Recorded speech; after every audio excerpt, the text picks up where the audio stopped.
Late at night, Juliet Reed, the nation's beloved untouchable goddess, refuses to leave my apartment. She insists I cook her a bowl of noodles. And what perfect timing. That top-tier heartthrob the whole internet is shipping her with calls her live on a major variety show, his voice dripping with affection. Millions of fans hold their breath waiting for the goddess's sweet reply. Meanwhile, I'm staring at the boiling noodles in the pot and I casually pick up the phone for her. The next second the bathroom door swings open. Juliet, wrapped in a towel, yells, "Ethan, my silk pajamas, did you use them to mop the floor again?" And just like that, the live stream explodes. Juliet Reed is the untouchable goddess of the entertainment, the kind no stranger dares approach. In 5 years in the industry, not a single dating rumor has stuck to her. And yet right now, this otherworldly goddess is sprawled across my couch with zero grace, barking orders for me to draw her a bath. Water temperature 108 degrees, rose oil, not lavender. And Ethan, hurry up, I'm sweaty and miserable. I roll my eyes and head to the bathroom resigned. What else can I do? She has been my partner in crime since we were in diapers. Just as I'm adjusting the water temperature, Juliet's private phone on the living room table starts buzzing like crazy. It's a new phone she got for her drama promo. The screen flashes a single name, Aiden Sterling. The hottest rising star, the one currently faking an on-screen romance with Juliet to ride the hype, hailed as the most beautiful face in the industry.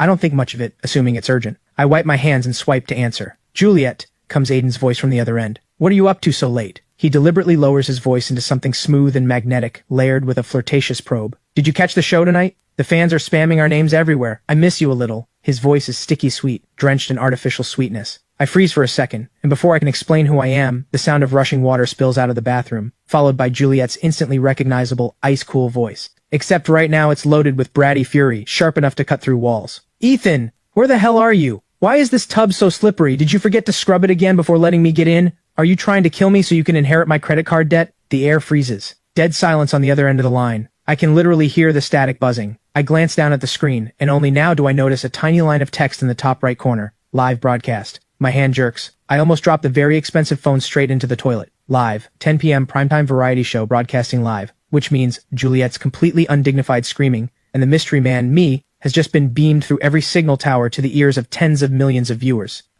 She might not be available right now? I stammer dryly into the receiver. "Who is this? You're at Juliet's place this late? What are you two doing?" Aiden's voice instantly cracks. The devoted puppy persona he has been milking shatters in real time, his tone shrill as a cat with its tail stepped on. I'm still trying to come up with a story. Maybe I'm the plumber, maybe I'm the delivery guy. Then the bathroom door slams open. Juliet stands there in a loosely wrapped towel, her wet hair clinging to her slender neck. Water droplets glisten on the face that drives millions of fanboys crazy. Right now, she's glaring at me, furious.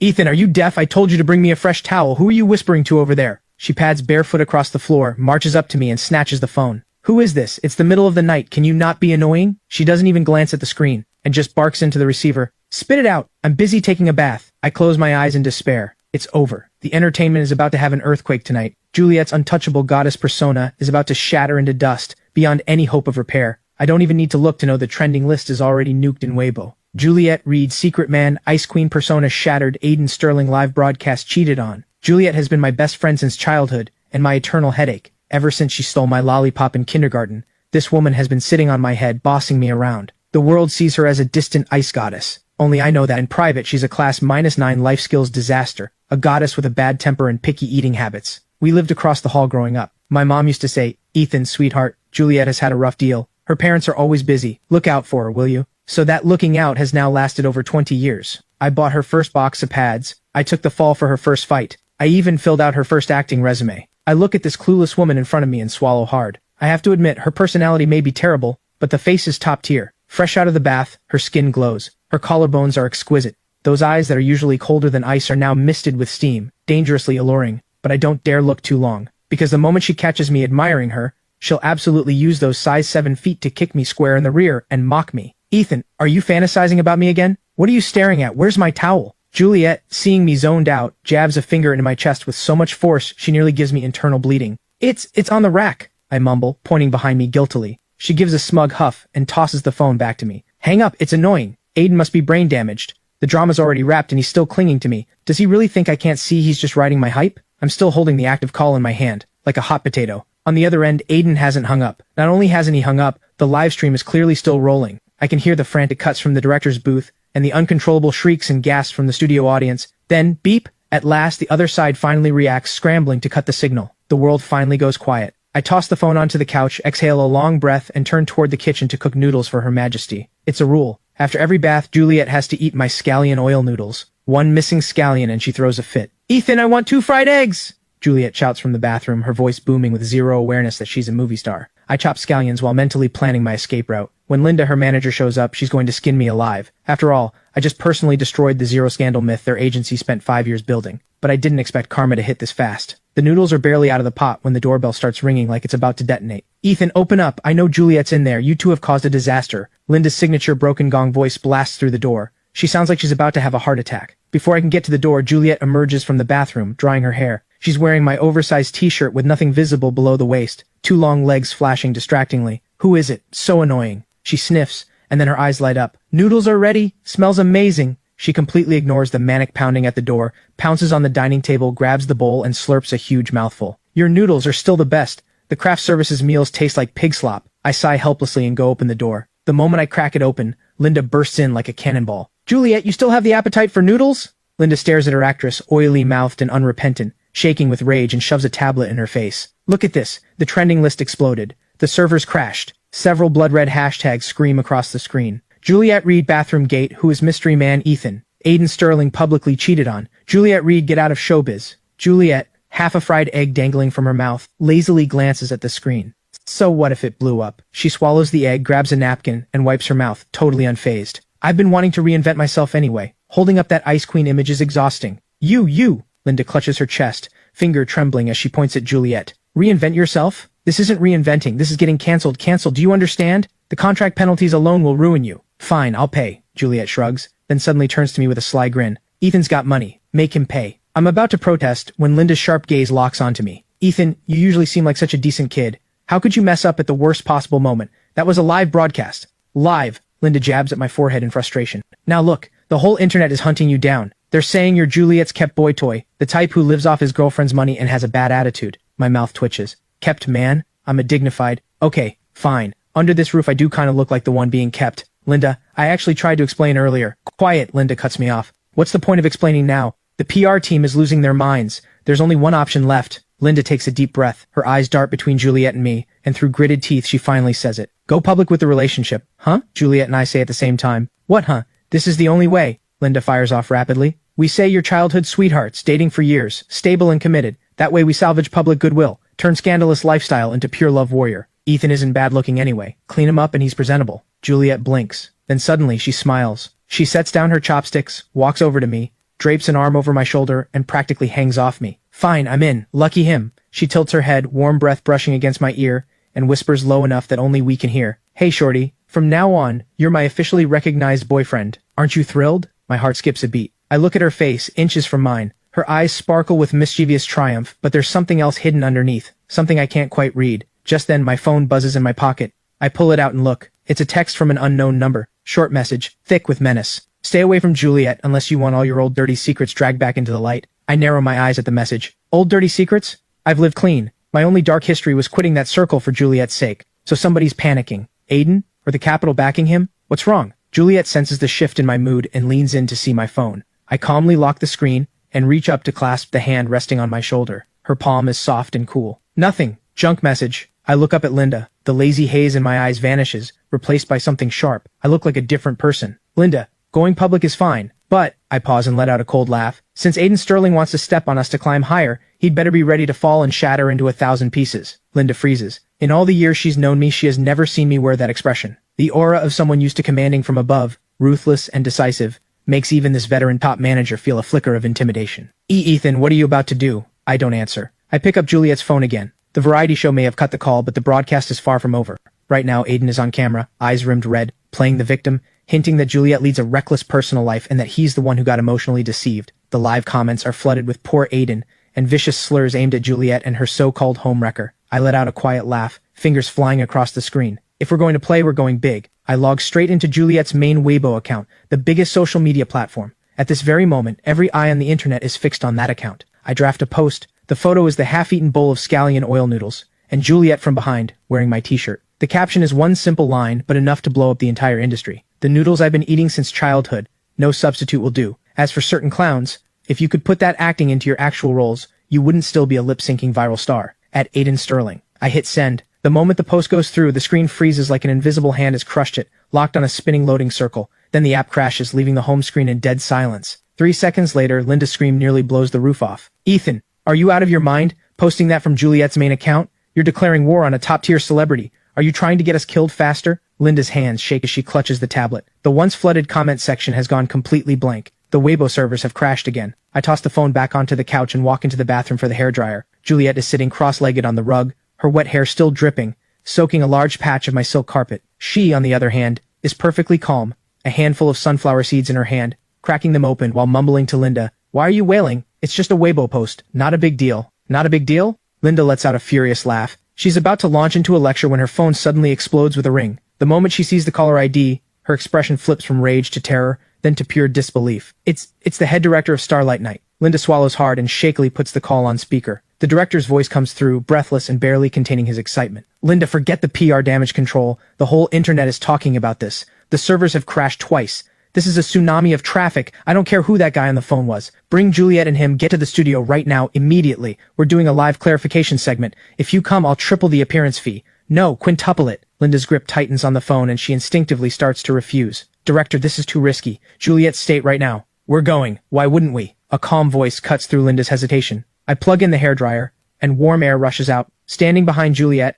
I lift a strand of her long hair with practiced ease, my fingers gliding through it, gentle as if handling a precious work of art. Juliet, like a cat being petted just right, narrows her eyes in contentment, tilts her head back, and rests it against my leg. "Ethan, do you have any idea what live broadcast means? No editing, no script. Aiden will absolutely set traps for you. You're a regular person. One wrong word out of nerves and your life is over." Linda stomps her foot in panic. I switch off the hairdryer, and the world goes quiet. I look down at Juliet's flawless face, and she gazes up at me. A flicker of mischief crosses her eyes, something only I can read. Some trash has to be taken out in person to be truly gone. What's the point of cursing through a screen? I toss the hairdryer to Linda and casually smooth out Juliet's half-dry hair. Besides, when someone has come bullying us at our doorstep, not showing up to give him a parting gift would be downright impolite. Juliet bursts out laughing, stands up, and stretches. In that instant, her aura flips from sleepy girl next door back to full-blown movie star. "Linda, get the car. Since people want a show, let's give them one." Half an hour later, the chauffeured van pulls into the underground garage of the TV station. The moment we step out, I feel the tension thick in the air. Paparazzi cameras shove inches from my face, flashes blinding enough to make my eyes burn. Expressionless, I step in front of Juliet, shielding her all the way into the elevator. The atmosphere backstage is suffocating. The crew looks at us like we're two corpses about to be buried, a mix of pity and morbid curiosity. "Please head straight to the stage. The broadcast is already live." The director hurries up to us, rubbing his hands together, face flushed with excitement. But his eyes keep flicking toward me, sizing up the mystery man, trying to gauge how much I'm worth. I ignore the whispers around me, push open the door to the stage, and the blinding spotlight hits me full in the face. Center stage, Aiden Sterling sits in a pure white bespoke suit, eyes faintly red-rimmed, expression mournful, the perfect picture of a devoted prince used and discarded. The moment he sees us walk out, a flash of cruelty crosses his eyes, gone in an instant, replaced by a look of suppressed agony. "Juliet, you came!" Aiden stands up, voice hoarse, and sighs into the microphone. "You really didn't need to bring this friend along. As long as you're happy, I can take a little hurt. I just don't want you to be deceived." A textbook retreat to advance move. Slick. The fans in the audience instantly erupt, waving light-up fan signs and shrieking, "Aiden, don't cry! Those two cheaters, get out of showbiz!" The host is the kind who lives for chaos. He shoves the mic in my face, his tone sharp and probing. "Sir, that post on Juliet's Weibo, you sent that, didn't you? Mr. Sterling says he's worried Juliet has been deceived, even hinting that someone has a violent temper and aggressive tendencies. How do you respond? What do you do for a living? Are you really the kept man everyone's talking about?" Juliet's brow shoots up. She's about to snap, but I rest a hand on her shoulder. Her shoulder is thin, tense with anger right now. I pat it gently, signaling her to wait. Aiden chimes in with fake graciousness. "Host, don't ask it like that. Maybe this gentleman just has a blunt personality. If Juliet chose him, she must have her reasons, even though it really does hurt me." After saying that, he wipes at a non-existent tear in the corner of his eye, putting on a brave face. The audience boos. The live comments have probably roasted my entire family tree by now. I look at Aiden's foundation-caked face and suddenly I smile. I don't take the host's microphone. Instead, I walk straight to center stage where a massive LED screen displays the audience interaction. Explanation? I pull out my phone, calmly plugging a cable into the screen's port, my movement smooth and unhurried. As if this isn't a live stream with tens of millions of viewers, but my own living room. Since everyone is so curious about the truth, let's take a look at something interesting. Aiden's expression flickers, sensing something is wrong. Instinctively, he tries to stop me. "What are you doing? This is a live broadcast, not your playground. What are you so anxious about?" I look up, my gaze sharp as a blade, piercing straight into his eyes. "Mr. Sterling was crying so heartbroken on stage just now. How did you find the time to text me from backstage?" The moment I finish, the giant screen flares to life. The audience holds its breath, expecting some intimate photo to prove who I am. Instead, what appears on screen is a high-resolution screenshot of a text message, sender labeled Aiden Sterling private number. The content is exactly that threatening message. Stay away from Juliet, unless you want all your old dirty secrets dragged back into the light. Most devastating of all, I deliberately opened the message details. Sent at 10:15 p.m., sent location, the TV station Studio 1 backstage green room. The entire venue goes dead silent. Even the host stands there with his mouth open, forgetting his lines. This isn't just a threat. This is hard proof. Proof that Aiden Sterling is up here playing the devoted lover, while running thug tactics behind the scenes. I unplug the cable, turn around, look at Aiden's paper-white face, and let out a cold laugh straight at the camera. So this is what a top-tier celebrity is made of. Acting the lovesick fool on stage while sending threatening texts from backstage. Don't dig up the past. I take a step forward. Aiden instinctively backs up, nearly tripping over the couch behind him. Aiden, you asked who I was? I lock onto his panicked eyes, my voice quiet, but through the microphone it carries to every corner of the studio. I'm Juliet's oldest friend, the one who has cleaned up her messes for 20 years. Who the hell are you to think you can threaten me? You're lying! Aiden finally snaps back, his voice cracking shrill. He jabs a finger at the screen, hands shaking violently. That's photoshopped! I didn't send that! My phone went missing backstage. Someone hacked it. It was you. You must have stolen my phone and staged this whole thing. An excuse this clumsy leaves even his own fans frozen. The screaming clearly dies down. Aiden himself realizes the lie won't hold. Sweat beads on his forehead, his eyes darting wildly before locking onto me like he's grasping at one last lifeline. I don't believe it. How could Juliet fall for a scheming lowlife like you? Aiden rips off his tie, the ugly fury of wounded pride shredding the elegant facade he has been holding up. He strides over to the piano on stage, the one the show originally prepared for his talent showcase.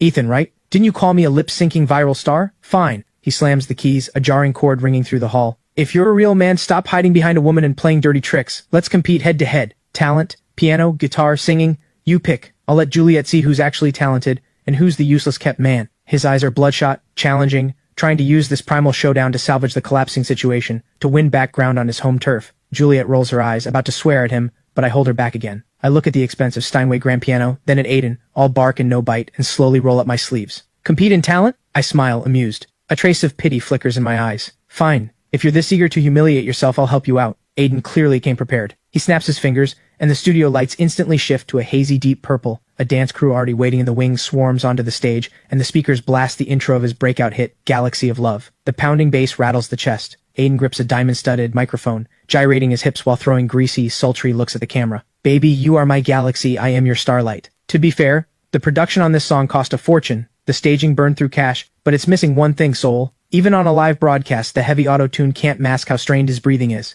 Every high note sounds like it's being yanked up by a machine, full of that metallic, ripping quality. Ah, Aiden, you're so hot. Those abs, those legs. The professional fans in the audience are committed. The screams nearly blow the roof off. Aiden clearly soaks in the fake adoration. As the song ends, he's panting, eyes flashing with provocation as he turns to me. His expression screams. See that? This is the power of money. Mr. Cole. Aiden wipes the sweat from his forehead, deliberately stressing the Mr., dripping with condescension. Though you're just a regular guy, since we're competing, I won't take advantage. The session musicians here are top of the line. What do you want to sing? Two Tigers, Twinkle Twinkle Little Star? Whatever you know, they can play backup. The audience bursts into mocking laughter. I ignore his snide tone. My eyes pass right over the expensive grand piano and land on a corner of the stage, where a slightly chipped acoustic guitar leans against the wall. A few yellowed stickers cling to the body, clearly the kind of old workhorse the band uses for rehearsals. I walk over and pick it up by the neck. This will do. The lead band leader, a middle-aged guy with long hair, has been idly spinning a drumstick. When he sees me grab that beat-up guitar, his brow furrows hard. Hey kid, the action on that one is pretty stiff, and it's not plugged in, the sound pickup will be. It's fine. I sit down on the stool and lightly strum the strings. Tuning's a little off. I press the strings with my left hand, and my right hand expertly twists the tuning pegs. When an unusually tricky suspended chord rings out, crisp and clear, carrying a wild, unrestrained edge, the bandleader's drumstick freezes in mid-spin. He sits bolt upright. His tired eyes suddenly burn with a startling light,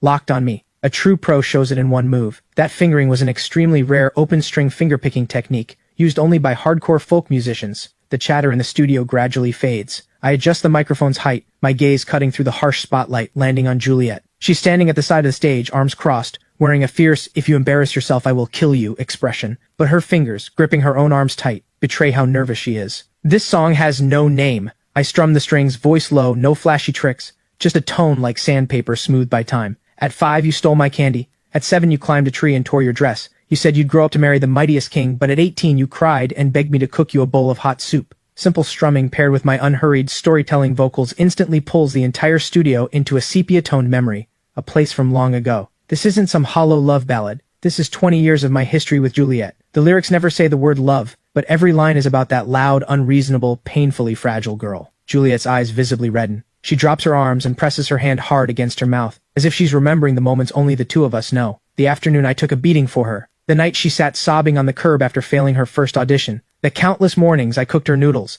On the chorus, my fingers quicken into syncopated rhythms, like sudden rain, the emotion building. This world is dazzling and strange. Everyone wants fame. Only I know what you look like with the armor off. Not some untouchable goddess. Just a little girl afraid of the dark, afraid of ghosts, afraid of being alone. The final note drops. I press my palm against the strings, the echo trembling in the air. The entire room is dead silent. No screams, no glow sticks. Everyone looks frozen in place. Until, at the judge's table, a man in black-framed glasses, the notoriously sharp-tongued music critic Damon Hayes, suddenly shoots to his feet. The crash of his falling chair breaks the silence. This arrangement, Damon's voice trembles with emotion. He points at me, looking at me like he's seeing a resurrected legend. That distinctive chromatic descent, and that narrative folk structure, it sounds exactly. The host, caught off guard, quickly asks, Mr. Hayes sounds like what? Like that genius songwriter from 5 years ago, the one who burst onto the scene and vanished without a trace. Damon's face is flushed with excitement. Only N could write a melody that strikes the soul like that. This level of artistry is nothing like the assembly line garbage we get today. The moment those words leave his mouth, the room erupts. The one who wrote Deep Sea and swept the Golden Melody Awards, then mysteriously disappeared? Holy crap, I've got goosebumps. This is real music. The livestream comments flip in an instant. Oh my god, I'm crying. This is real emotion. What was that garbage Aiden just sang? An exorcism gone wrong? Honestly, these lyrics hit way too hard. 20 years of childhood love. Who could resist that? Isn't this way more shippable than that artificial sweetener stuff? I play guitar. That strumming technique Ethan just did needs at least 10 years of training to pull off. He's the real deal. Aiden stands off to the side, his face dark as a burnt pot. The stage he was so proud of, the choreography he prepared so carefully, looks cheap and pathetic next to a beat-up acoustic guitar in a folk song. He set out to humiliate me, and instead turned himself into the manure that makes the flower bloom brighter. Coincidence. This has to be a coincidence. Aiden grits through his teeth, the words squeezing out. What does knowing how to play guitar prove? The industry today wants all-around performers. He refuses to give up. His eyes, burning with jealousy and resentment, lock onto me. Suddenly, as if struck by a new idea, a cold, sinister smile spreads across his face. Mr. Cole, your musical skill is impressive. You must have been practicing a lot. Aiden snatches the mic, cutting through the studio chatter. But since this is a live variety show, just singing is boring. Juliet is a Best Actress winner, I'm an actor. Why don't we move on to the next round, an acting showdown? The host glances at the director who is nodding furiously from the floor. The traffic numbers are already off the charts. As long as there's conflict, there are ratings. Alright then, an acting showdown it is. The host announces it with relish. Aiden straightens his collar, snapping back into full confidence mode. He may have lost the singing round, but acting is his profession. He's classically trained. His acting has always been criticized as greasy, but against a regular guy who has never been on camera, it's a different league entirely. The scene will be reunited lovers. Aiden narrows his eyes, letting his gaze roam over Juliet with hungry intent. Juliet, since Mr. Cole is your boyfriend, let him play the male lead. I'll play the ex-boyfriend trying to win you back. We'll improvise. Let's see who can keep up with whom. I can hear his scheming gears grinding from across the stage. This isn't a competition. This is a thinly veiled excuse to grope Juliet on live television, or to use his lines and body language to corner me into humiliation. Juliet starts to refuse, but I gently set the guitar aside and stand up. Sure, I look at Aiden and smile. If you want to play, I'll play along. The stage lights instantly dim, leaving only a single spotlight in the center. Aiden takes a deep breath and snaps into character. I have to admit, his face does pull off the look. He strides toward Juliet, grabs her wrist, eyes burning with obsessive fervor. Juliet, why are you avoiding me? I know you still love me. That guy doesn't deserve you. As Aiden delivers his lines, he uses the opportunity to press his body closer to Juliet, his other hand sliding naturally toward her waist. Her back blocks most of the camera's view, but I see it clearly. The disgusting, lecherous gleam in his eyes. He's gambling. Gambling that on live broadcast Juliet won't dare push him off. Gambling that an outsider like me will be intimidated by his stage presence, frozen as a useless prop. Juliet's brow knots tight. She's about to break free when, click, the crisp sound of a buckle cuts sharply through the silent studio. Aiden freezes mid-motion. I calmly unfasten the first button of my shirt collar, then the second. The lazy, easygoing air around me vanishes completely. I don't look at Aiden. I don't look at Juliet. I just lower my head slightly, roll up my sleeves, revealing the clean lines of my forearms. When I look up again, those eyes that usually rest half-closed, lazy and sleepy, now look like a predator woken from its sleep, pupils flooded with terrifying aggression. The air freezes. I walk toward them, step by step, no shouting, no theatrics. But with every step I take, Aiden's grip on Juliet's wrist trembles. He feels a pressure he has never known before, the sensation of being marked by an apex predator, breathing suddenly difficult. I move behind Aiden, reach out and pinch the collar of his expensive bespoke suit between two fingers, like I'm holding a filthy rat. Doesn't deserve her? I lean close to his ear, my voice low and rough, carrying a careless mockery but unmistakable danger. Who gave you the nerve to touch my woman? In this moment, I'm not Ethan Cole, I'm the man from the script, who controls everything, ruthless and decisive, an unhinged power player. Aiden's legs give way. From just one look, he drops straight to his knees on the stage. The studio is terrifyingly silent. Only the dull thud of Aiden's knees hitting the floor still echoes. He kneels there, face ghostly white, eyes blank, clearly stunned, senseless. He doesn't look like he's acting. He looks like he's just crossed paths with someone deadly and lost his nerve completely. I don't give him a moment to recover. What? Down already? I let out a quiet laugh, but through the microphone it carries crystal clear. Pathetic. I crouch down, bringing my eyes level with his. The sharp edge from a moment ago pulls back. I switch into a different look. The pressure dissolves, leaving only weariness and weight. I ignore the kneeling Aiden and look past him at Juliet. Right now, my eyes are only on her. Juliet. I say her name, and in those 3 syllables lies the joy of reunion, the ache of having to let go, and the unspoken feelings buried deep inside. Juliet shivers. She is a Best Actress winner after all. Her instincts are fast. The moment my gaze touches her, she's pulled straight into the scene. She started off just watching the show, but now, looking into my eyes, the usual hint of mockery she always wears is now gone, replaced by something as deep as still water. Juliet instinctively takes a step forward, her eyes red, her lips trembling. You're back. That line isn't in any script. She says it on her own. I lift my hand, fingertips stopping just an inch from her cheek, wanting to touch her but not daring. The tension holds everyone in the room hostage. No one dares to breathe. I never went far. The corner of my mouth twitches, a bitter half smile. My voice goes hoarse. I've been watching you from the shadows, watching you shine, watching trash like him circle around you. On the last words, my gaze turns ice cold. Out of the corner of my eye, my glance cuts like a blade toward Aiden on the floor. Aiden finally snaps back to reality. Shame floods his face.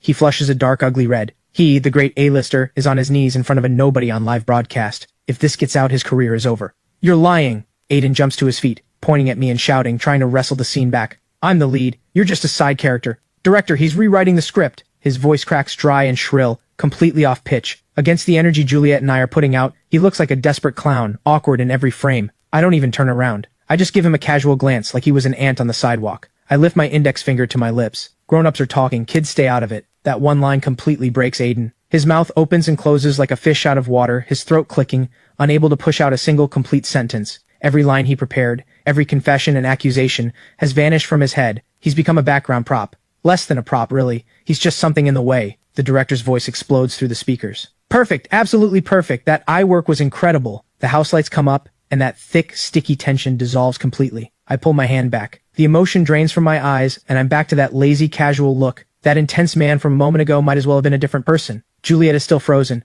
tears clinging to the corners of her eyes, staring at me, not yet recovered. I pull a tissue from my pocket and hand it to her. Wipe up, your makeup will smudge. That snaps her out of it. She shoots me a sharp glare, snatches the tissue and roughly wipes her face, but her ears turn red. Ethan, when did you learn how to act? She lowers her voice, looking like she can't believe it. I shrug. I haven't eaten pork, but I've seen a pig run. Watching you act crazy in front of the mirror at home every day? Even an idiot would pick it up. Juliet wants to stomp on my foot, but the cameras force her to hold back. The live comments are already exploding. Oh my god, that look just now, I'm dead. I hereby declare Ethan my new husband. This acting is leagues above Aiden. What was Aiden even doing? Just glaring and yelling like he's brain dead. Is this what real talent looks like? Sings amazing, acts even better. Where did Juliet dig up this hidden gem? Aiden dropping to his knees, I literally spit out my drink. This is what classically trained means. I'm dying laughing. Aiden stands off to the side, watching the comments scroll across the giant screen, trembling all over. He has lost. Lost so badly he doesn't have a leg to stand on. He got crushed at singing by a beat-up guitar, demolished at acting by a single look. Everything he was proud of has become a joke in front of me. The host has good instincts. He's stunned too, but the show must go on. He steps up with some awkward praise. Incredible. Mr. Cole, you really are full of hidden depths. Then he turns to a stone-faced Aiden. Well, it looks like in our improvisation segment, Mr. Cole comes out slightly ahead. So next, since everyone's having so much fun, why don't we play something more exciting? I cut the host off, turning to smile at Aiden, a blade hidden in the smile. Didn't Aiden say earlier he wanted to get to know me? Let's play truth or dare, in front of the whole internet. Whoever lies is a coward. Aiden instinctively wants to refuse. He's not in good shape, and his gut tells him this is a trap. Before he can speak, the audience starts cheering. Play it. The crowd loves chaos. The director frantically signals from below, telling Aiden to accept. The ratings are through the roof. Backing down now would shatter his authentic personality image. Aiden grits his teeth, forcing his pride to hold. Fine, let's play. I stand straight and cast no crooked shadow. What's there to be afraid of? Glad to hear it. I snap my fingers. The crew brings out 2 chairs. We sit facing each other, less than a meter apart. This is what they call intimate proximity. At this distance, intimidation gets amplified. Every tiny shift in his face is impossible to hide. I have a master's degree in psychology. I rarely use it, but for dealing with a hollow shell like Aiden, it's more than enough. Since I'm just a regular guy, I'll go first. I lean back in the chair, a lighter spinning lazily in my hand. Mr. Sterling, first question is simple. Do you really love Juliet? Aiden blinks, not expecting something so easy. He instantly adjusts his expression, turning to the camera with deep sincerity. Of course. My feelings for Juliet are witnessed by heaven and earth. For 5 years I have. Lying. I cut him off coldly. Your pupils just dilated by 0.5 millimeter. Your left ring finger just scraped against the seam of your pants. That's a classic anxiety tell. On top of that, you paused for 1.2 seconds before answering, with your eyes drifting up and to the right. In the cerebral cortex response zone, that signals fabricating a lie. I rattle off the data like a machine. The audience erupts. Aiden's face changes. You, what nonsense are you talking? This is a mind game. I don't buy it. Whether it's nonsense, you know in your own heart. I lean forward, instantly closing the gap, crushing him with proximity. Second question, you said 5 years ago you were studying music abroad at Berkeley, which is why you missed the Golden Melody Awards ceremony, correct? Aiden's stomach drops. This is the shiniest line on his resume, the credential his fans used to call him a musical prodigy. Of course. He forces the answer out, cold sweat beating on his forehead. I was in a closed-door training program there for a year. Closed-door training. I nod, eyes flickering with amusement. Strange then. That winter 5 years ago, during your so-called training, your social media login IP showed up at an internet cafe in the country. Boom. The line lands like a bomb exploding in the studio. Aiden's pupils contract violently. His face drains white. How do you know that? You traced my IP, that's illegal. He panics. He forgets to deny it and goes straight to questioning the source, which is the same as a confession. If you don't want it known, don't do it. I press forward, picking up the pace, giving him no time to think. Third question. The day before Galaxy of Love was released 5 years ago, did you meet with someone? A songwriter who goes by N? At the name N, Aiden looks like he's been struck by lightning. His whole body starts shaking. That name is his nightmare and the evidence against him. No, I don't know any N. I wrote that song myself. It's my original work. Aiden babbles, his voice piercingly shrill, hands gripping the armrests, knuckles white, sweat sliding down his cheek. He's terrified. Too terrified to think straight. You wrote it yourself? I let out a cold laugh, gaze sharp as a blade. If you wrote it yourself, why just now on stage couldn't you even nail the syncopation in the chorus? Why don't you even know this song was originally written for the songwriter's late grandmother? Instead, you turned it into some cheap love song. Shut up! You shut up! Aiden snaps, leaping to his feet, eyes red as a rabid dog's. What do you know? I'm an A-lister. If I say it's a love song, then it's a love song. What does some hack songwriter know about the market, about packaging? Dead silence. Everyone stares in horror at this normally polished idol, now twisted with ugliness. Juliet covers her mouth, watching in shock, her eyes darting between Aiden and me. Watching Aiden's ugly meltdown, I slowly rise to my feet. Since you can't remember, let me help refresh your memory. I pull a black voice recorder from my suit pocket. It's old, the edges worn, but well preserved. The moment Aiden sees it, his eyes nearly pop out of his head. He recognizes it. 5 years ago in that shabby rented apartment, he saw it. No, impossible. How do you have that? He looks like he's seen a ghost, legs giving out as he collapses into the chair. This little gift, I've been preparing for you for a full 5 years. I say it calmly and press play. A burst of static, and a young, arrogant, all too familiar voice carries through the microphone, filling the studio, reaching the ears of tens of millions of viewers. Don't push your luck. You think talent gets you somewhere? In this industry, money is king. All I have to do is pin the plagiarism on N, and I can debut. I can blow up. As for that idiot N, let him take the fall and disappear. Nobody's going to believe him anyway. The audio is crystal clear, down to the clink of wine bottles in the background. The room goes silent, truly silent. Even the live comments freeze for 3 seconds. Aiden's face goes bloodless in an instant, ash gray like a corpse. The next second, he lets out a roar and lunges at me to grab the recorder. Give it to me, give it to me. That's fake, that's spliced. His movement is shockingly fast, carrying that mutually destructive frenzy. I saw it coming. I sidestep and lightly hook my foot under his. Thud. Aiden crashes hard to the floor, face first. He sprawls there, trying to push himself up, but I plant my foot on his back. I look down at him, eyes ice cold. Aiden, game over. The recording cuts off. But that arrogant line, money is king, hangs in the air like a ringing slap, echoing back and forth through the empty studio. The room is dead silent. Aiden lies on the floor, body convulsing violently, the physical reaction of pure terror mixed with rage. His face presses against the cold floor, his once perfect hair now a tangled mess. His expensive bespoke suit covered in dust. He looks pathetic, like a stray dog with its tail tucked. No, impossible. This is impossible, he mutters under his breath. Suddenly his head jerks up. Those bloodshot eyes lock onto me. The last thread of sanity in him snaps clean. Ethan, I'm going to kill you. A blood-curdling roar. Aiden surges off the floor with strength from nowhere. Like a cornered bull, he swings a wild fist straight at my face. The punch whistles through the air, clearly thrown with everything he has. The audience screams in panic. Juliet goes pale and instinctively starts to rush forward to shield me. Ethan, look out! I stand exactly where I am, without even blinking. When his fist is 3 centimeters from the tip of my nose, I move. I tilt my head aside, the motion fast enough to leave an afterimage. Aiden's punch hits empty air, his body pitching forward from the momentum. I raise my hands smoothly, 5 fingers clamping onto his wrist like iron pincers. Crack. A sharp, clean snap of joint dislocation. In the same breath, I drive power through my core. A clean grappling takedown, using his own forward momentum, and slam him hard into the floor. The thud is heavier than the first one. Aiden's entire body sprawls across the floor in a starfish shape. I pin one side of his face down with a single hand, mashing half of it out of shape. A scream like a pig at slaughter rips through the studio. I drop a knee onto his back, one hand twisting his arm behind him, the other locking the back of his neck, leaving him completely immobilized. The whole sequence flows like water, so fast the cameras almost can't keep up. As a kid, fighting on Juliet's behalf, I trained in kickboxing for years. Against a viral star whose body has been hollowed out by liquor and indulgence, it's a totally different league. I let out a small breath and look up at the camera pointed straight at us. In that moment, the camera reflects a face cold beyond measure. I lower my head close to Aiden's ear as he struggles and curses through clenched teeth. My voice cuts like ice. Aiden, do you know why I haven't touched you for 5 years? Aiden trembles in pain, his throat letting out ragged, choking gasps, terror in his eyes. I lean closer to his ear, speaking at a volume only the two of us, and the microphone I deliberately pulled closer can hear. Each word lands clean. 5 years ago, I didn't touch you because you weren't worth dirtying my hands. I release his neck and wipe my hand on my clothes in disgust. Then I rise to my feet and look down at him from above, and tell the camera the line I have buried in my chest for 5 years. Today I'm touching you so that Juliet's career can move forward clean. The studio goes silent for 1 full second. The next, like a long-suppressed volcano finally erupting, the room explodes. The live comments completely flood the screen. A dense wall of red exclamation marks. Ethan is incredible, those moves are insane. A real man, this is what a real man looks like. Protected the woman he loves, endured 5 years, and finally snapped. That not worth dirtying my hands line is too devastating. Aiden is completely done for. That joint lock was so satisfying. This is what happens when you mess with the quiet ones.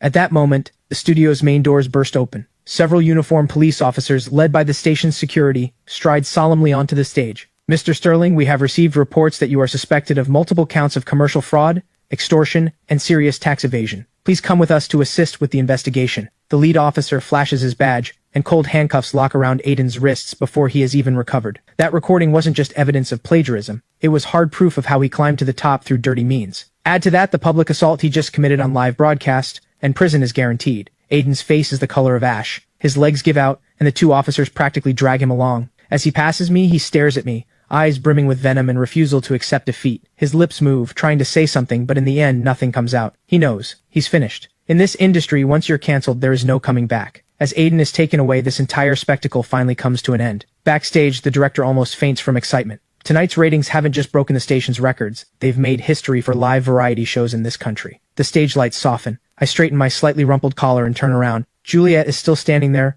her eyes red, looking like a startled rabbit. She looks at me, her lips parting as if she has 1,000 things to say but not knowing where to begin. I sigh and walk over, reaching out instinctively to ruffle her hair. Why are you just standing there? Let's go. Juliet sniffles. Then suddenly she throws herself into my arms, locking both hands around my waist and burying her face in my chest. Ethan, you're a jerk. She chokes out through tears. You kept this from me for 5 years. Why didn't you tell me sooner? I gently pat her back, feeling her body tremble against me, and let out a laugh. Why would I tell you? So that temper of yours could go blow up his entire agency? Juliet nuzzles into my chest, her tears soaking my shirt. I don't care. If you ever lie to me again, I'll never eat your noodles again. Okay, no more lying. Holding her close under the envious gazes of every crew member and the witness of countless camera flashes, I walk her toward the backstage. That night, the Weibo trending list completely crashes. Ethan and Juliet fairytale couple, Aiden Sterling arrested, N, the legend returns. These 3 hashtags dominate the top of the trending list for an entire week. 3 months pass in the blink of an eye. A late autumn evening. The wind carries a sharp chill.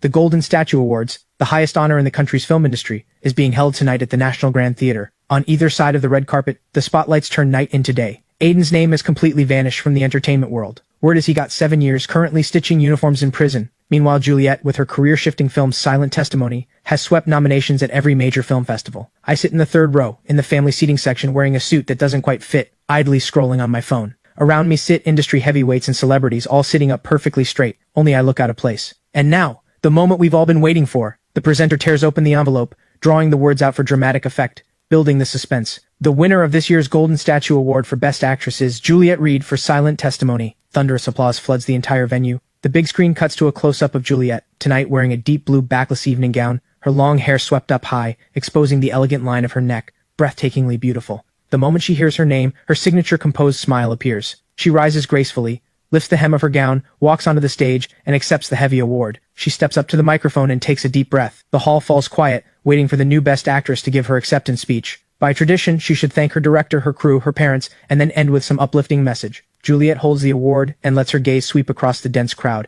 finally landing precisely on that corner of the third row, exactly where I'm sitting. The layer of untouchable goddess in her eyes melts away like snow in spring. She blinks, and a sly little smile appears, the kind she only shows in front of me, the smile of that bratty childhood best friend. Actually, I didn't really prepare an acceptance speech. Juliet's voice rings clear and warm, carrying through every corner of the hall. Because before I came tonight, someone told me, win or lose, there will be a late-night snack waiting at home. The crowd bursts into warm laughter. Juliet raises the award and calls out to me without a hint of restraint. Ethan, are the noodles ready? I'm hungry. The entire room freezes for a second, and then erupts into an even louder wave of laughter and applause. No one expected that this woman, famous for her cool, untouchable image, at the highest moment of her life, would flex her relationship in front of the entire nation, and all for a bowl of noodles. The live comments flood the screen. Ha ha ha, she really is Ethan's woman, that's so on brand. That's so Juliet. Is this what top-tier humble bragging looks like? A Best Actress trophy is worth less than a bowl of noodles. Shipped so hard I could ship this couple for a lifetime. Sitting down below, listening to the cheering around me, I shake my head helplessly. This woman really is the type. We're 3 days without a beating and she's climbing the roof. At a moment like this, all she's thinking about is noodles, but the smile at the corner of my mouth refuses to fade.